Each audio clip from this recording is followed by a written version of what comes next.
Hello, welcome back everyone to another video. We are at the third part of the differentiation, and we're gonna see an example that involves fraction and square roots. Well, you might find this a bit difficult, but it is very easy if you focus on some basic rules. So let's start with the very simple functions. If we say y is equal to square root x, okay?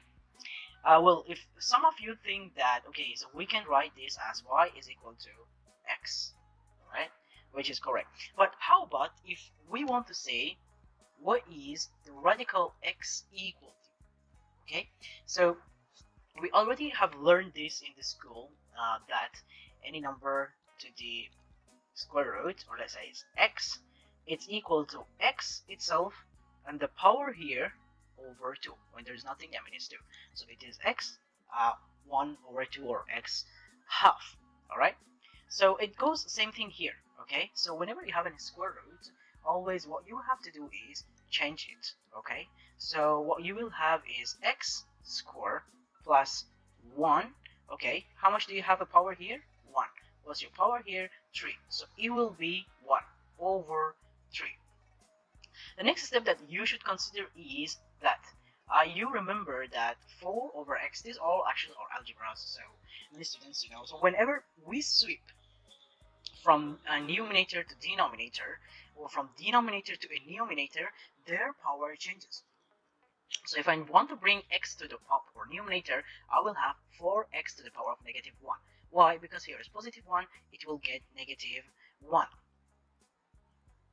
And in contrast, if I have, for example, 4x over 3, I want to bring the x down. I can say 4 over 3 x power of negative 1. So this is what we have learned in school. I just reminded you all that how it works and how it will be useful here. Alright, so I would like to make this to be in one line, because when we are going to differentiate, we really prefer to make it to be in one line. So dy over dx is equal to 4 open bracket x squared plus 1. What we say is the power going up will become negative 1 over 3, but negative 1 over 3. Now it's the time that differentiate. From the previous example we learned, very easy. So we're going to say 1 over 3 times 4 is equal to negative 4 over 3, open bracket, don't touch inside the bracket, plus 1, negative 1 over 3, it should be minus, right? So if we have 1, let's say, over 3, plus 1, we'll get definitely 4 over 3. So it's 4 over 3, okay? So are we done? Not yet. We say that once we finished the differentiation outside the bracket, I mean the whole bracket, we go inside the bracket.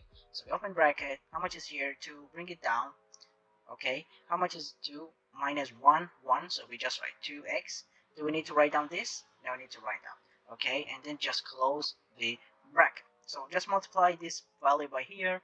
So what you will get is you will get negative 8 over 3, open bracket, x squared plus 1 power of 4 over 3, but basically this is negative and negative because we minus 1, okay? So basically everything that is here, it's all just done by steps. There is nothing blurry for that. So what we can do is, because we cannot keep things in this form, we can make them very look nice. So we can say, we can bring this whole thing down and then change the power. Yeah, so what we can say is, we can say 8 all the way over 3, which is down, square root, which we say that the down one should be here, which is 3. All right, and then open bracket, x squared plus 1 should be to the power of 4. All right, so this is the differentiation of this equation. Well, basically you can answer in this question, but it is preferred to make the final answer this way.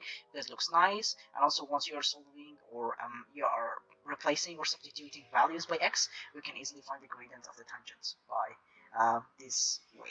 Alright, thank you very much everyone. If you enjoy the video, please like. If you have any question, you can ask me on the comment section, and please subscribe. Thank you very much.